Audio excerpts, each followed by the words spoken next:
क्रांतिकारी नमो बुद्धाय, जय भीम, जय भारत, जय संविधान। मैं रमन उजारियन और आप देख रहे हैं अध्यात्म पावर। दोस्तों, उत्तराखंड के उत्तरकाशी जिले में धराली जो बाजार है वो मात्र 30 सेकंड के अंदर में पूरी तरह से बर्बाद हो गया, तबाह हो गया। यानी ये कहें कि जहां पर अनेकों बिल्डिंगें थी वो एकदम ध्वस्त हो गई और पलक झपकते ही एक मलबे के रूप में तब्दील हो गई।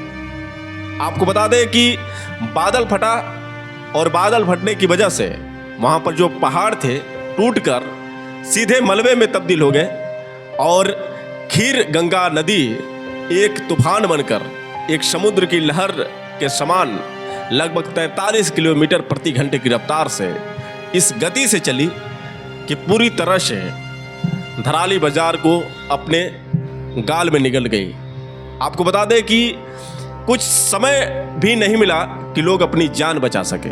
समझ सकते हैं 30 सेकंड कितना समय होता है। मात्र 30 सेकंड में धराली बाजार पूरी तरह से मलबे में तब्दील हो गए। आप इन तस्वीरों को देखिए और इन तस्वीरों से आप अनुमान लगाइए कि कैसा मंजर रहा होगा।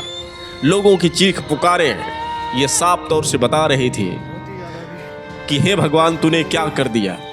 हे भगवान, आज तूने इस तरह से विनाश कर दिया जिसकी कभी कल्पना नहीं किए थे। लेकिन आपको बता दें कि ये जो तबाही है ये खुद इंसानों की सबसे बड़ी कमजोरी है। हम प्रकृति के साथ इस तरह से खिलवाड़ कर रहे हैं। हर रोज वनस्पतियों को काट रहे हैं, हर रोज पहाड़ों को तोड़ रहे हैं। विकास का रूप दिखाने के लिए हम प्रकृति के साथ खिलवाड़ कर रहे हैं। लेकिन किसी को ये नहीं समझ कि कोई तो है जो आपको चला रहा है, कोई तो है जो सारी सृष्टि को चला रहा है। और यदि वो अपने तेवर में आ जाए, अगर वो गुस्सा होए तो क्या कर सकता है। लोग प्रकृति को भी भूल चुके हैं और समझते हैं कि हम खुद भगवान हैं। वो समझते हैं कि इंसान से बढ़कर कोई चीज़ नहीं है। लेकिन यहाँ पर प्रकृति ने साबित कर दिया कि जो भी कुछ है सिर्फ प्रकृति के हाथ में है। इंसान तो एक खिलौना है। और आप देख सकते हैं कि किस तरह से एक खिलौने के भांति जो इंसान उतनी बड़ी बड़ी बिल्डिंगें बनाया था, खिलौने की भांति किस तरह से तिनके समान एकदम पूरी तरह से बर्बाद हो गया, तबाह हो गया, मलबे में तब्दील हो गया। ये तूफान हर एक इंसान को चेतावनी देती है, लेकिन इंसान है कि मानता नहीं। एक्सपर्ट का कहना है कि ये चीज़ पहले ही बताया गया था कि आप प्रकृति के साथ खिलवाड़ मत करिए वरना अंजाम बहुत बुरा हो जाएगा। और कभी केदारनाथ में जो ये घटना हुई थी, आज किस तरह से धराली क्षेत्र को पूरी तरह से बर्बाद कर दी। अभी भी समझने के लिए इंसान के लिए काफ़ी है, लेकिन इंसान भूल जाता है, फिर दोबारा वही गलती करता है और अंजाम इसी तरह से भयावह होता है। आपको बता दें कि लगभग 1800 से लेकर 2000 तक की आबादी वाला ये क्षेत्र अचानक 30 सेकंड के अंदर में पूरी तरह से तबाह हो गया, एक मलबे में तब्दील हो गया। सोच सकते हैं कितने लोगों की जान जा चुकी है, कितने लोग बहकर पता नहीं कहाँ चले गए, उनका पता नहीं चल रहा है। सेनाएं लगी हुई हैं बचाव के लिए। आपको बता दें कि भीम आर्मी चीफ चंद्रशेखर आज़ाद ने इस खबर को जैसे ही सुनी उनकी आंखें नम हो गई, उनका हृदय कांप उठा और उन्होंने एक पोस्ट के जरिए अपनी बातों को लिखते हुए उन्होंने लिखा, उत्तराखंड के उत्तरकाशी जिले में धराली गांव में बादल फटने की घटना अत्यंत दुखद है। इस आपदा में हुए जन धन के नुकसान से मैं हृदय से व्यथित हूँ। प्रभावित परिवारों के प्रति मेरी गहरी संवेदनाएं हैं। मैं उत्तराखंड सीएमओ से आग्रह करता हूं कि राहत और बचाव कार्यों में पूरी तत्परता बरती जाए, घायलों के उपचार की समुचित व्यवस्था की जाए और प्रभावित लोगों को त्वरित मुआवजा एवं पुनर्वास प्रदान किया जाए।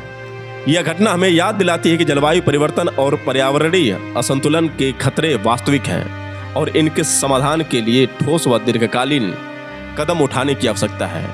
तो दोस्तों, आपने सुना किस तरह से भीम आर्मी चीफ ने अपनी संवेदना व्यक्त की है और काफ़ी वो दुखी हैं इस बात को लेकर। उन्होंने तुरंत ही ये जब खबर उनको पता चली तो पोस्ट किया और उसके बाद उन्होंने उत्तराखंड सीएमओ को एक मैसेज किया।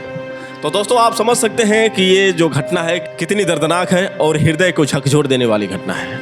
आखिर ये आपदा उत्तराखंड में ही क्यों होती है? आखिर उत्तराखंड में अक्सर ऐसा देखने को क्यों मिलता है, जबकि वहाँ पर महानगरी है, देवनगरी है, यहाँ से लोग जाते हैं जल चढ़ाने के लिए शिव शंकर को, लेकिन क्या शिव शंकर भी इनके प्रति नाराज हैं या फिर वो कुछ नहीं कर पा रहे हैं? कहने का मतलब यह है कि चाहे तुम कितने भी पूजा कर लो, चाहे कितने भी तीर्थ यात्रा कर लो, लेकिन प्रकृति के साथ खिलवाड़ करोगे तो प्रकृति बख्शेगी नहीं। आपको पता है कि लगातार तीर्थ यात्रा में जाने वाले लोगों के साथ घटनाएं घटती हैं। देवघर में जो आपको सुनने को मिला, लगभग 43 कांवड़ियों से भरी बस अचानक में जब ड्राइवर को नींद आती है तो तुरंत जाकर वो ट्रक में लड़ती है, और ट्रक में लड़ने के बाद तुरंत ड्राइवर की मौत हो जाती है। उसके बाद आपको बता दें कि 500 मीटर तक बस ऐसे ही बिना ड्राइवर के दौड़ती है और जाकर किसी ऐसी जगह पर लड़ती है जहां पर इतना भयानक हादसा होता है कि करीब 18 लोगों की जान चली जाती है और 23 लोग तुरंत घायल हो जाते हैं। उनको अस्पताल में भर्ती किया जाता है। न जाने उसमें कितने मरे होंगे, कितने बचे होंगे, ये तो अभी पता नहीं चला। लेकिन आप समझ सकते हैं कि कोई तो है जो सारी शक्तियों से भी एक बड़ी शक्ति है, यानी आप जिसकी पूजा करते हैं वो भी उनके अधीन है।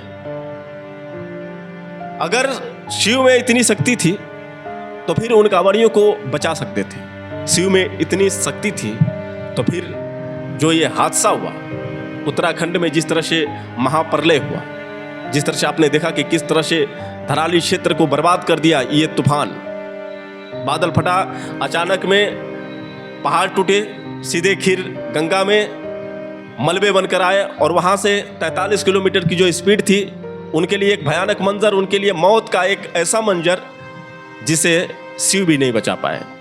तो यानी ये कहें तो एक बड़ी ताकत प्रकृति जो सबको नचा रही है, और प्रकृति के हाथों में सब कुछ है। आप लाख प्रयास कर लें लेकिन उसके विकराल रूप से आप बच नहीं पाएंगे। इसलिए आप प्रकृति के साथ खिलवाड़ मत करिए। लोग रोज पौधों को काटते हैं, पौधों को काटकर रोज सड़कें बन रही हैं। बार बार यही कहा जाता है कि वनस्पतियों के साथ खिलवाड़ मत करिए, घर घर वृक्ष लगाएं।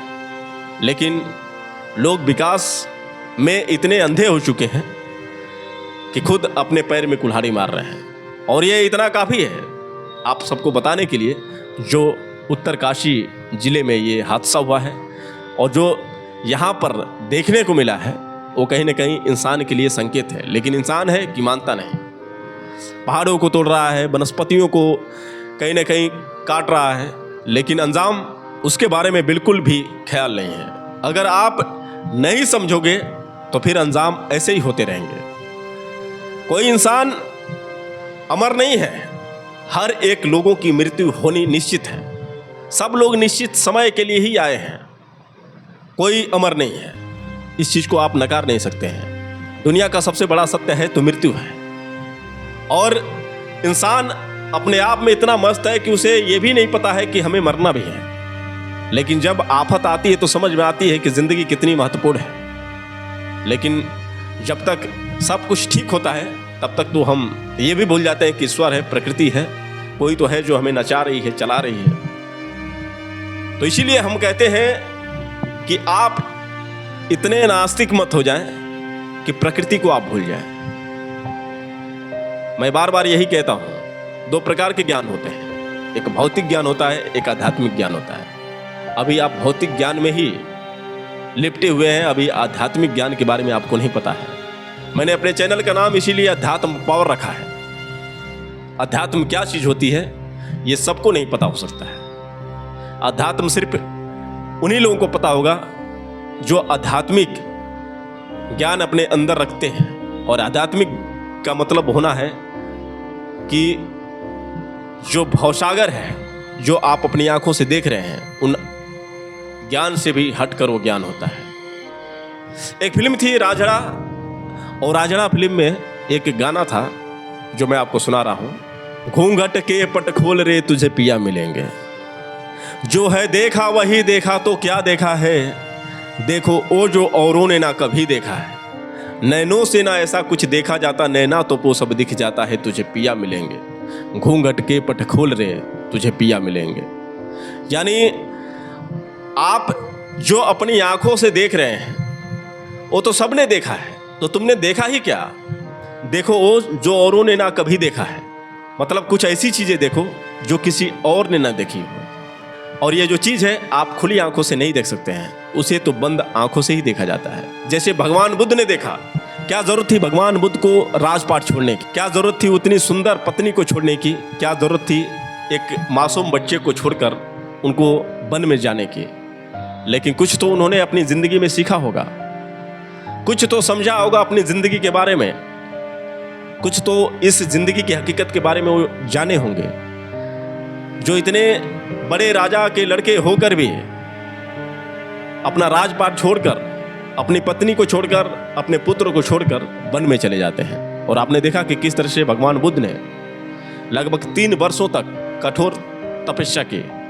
कठोर तपस्या यानी पीपल के वृक्ष के नीचे मौन होकर, पालती मारकर बैठकर, किस तरह से एकांत में अपनी आंखें बंद कर बुद्ध पीपल के वृक्ष के नीचे तपस्या की। आखिर बंद आंखों से वो क्या देखते थे जो 3 वर्ष तक वृक्ष के नीचे पड़े ही रह गए, उन्हें कुछ एहसास ही नहीं हुआ। तो सोच सकते हैं कि जो बंद आंखों में दुनिया होती है वो दुनिया एक आनंदमय दुनिया होती है, जिसकी कल्पना सिर्फ वही कर सकता है जो उस खुशी, उस आनंद का एहसास किया होगा। और ये कोई सन्यासी ही कर सकता है, आम आदमी के वश की बात नहीं है। तो इसीलिए आप अध्यात्म से दूर मत होइए, प्रकृति से दूर मत होइए, नहीं तो प्रकृति अचानक में आपके खेल को बर्बाद कर देगी। बहुत सारे लोग, लगभग आप समझ सकते हैं कि कितनी बड़ी बड़ी बिल्डिंगें हैं, बहुत सारे बुद्धिमान लोग होंगे, लेकिन किसी को प्रकृति ने छोड़ा नहीं। अचानक में सबको बर्बाद कर दिया, तबाह कर दिया और निगल ली।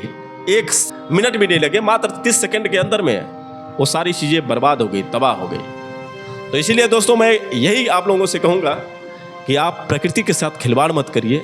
आप नकार नहीं सकते हैं कि प्रकृति विनाश कर सकती है, प्रकृति आपको ख़त्म कर सकती है, पूरी संसार को चंद मिनटों में ख़त्म कर सकती है। इसलिए इंसान समझने की कोशिश कर, इंसान प्रकृति के साथ खिलवाड़ मत कर, वरना प्रकृति तुझे बर्बाद कर देगी। तो दोस्तों ये सुझाव आप लोगों को कैसा लगा आप लोग कमेंट करके बताएं, और हो सके तो इस वीडियो को ज़्यादा से ज़्यादा शेयर करें। फिर मिलेंगे अगले वीडियो के साथ, तब तक के लिए क्रांतिकारी नमो बुद्धाय, जय भीम।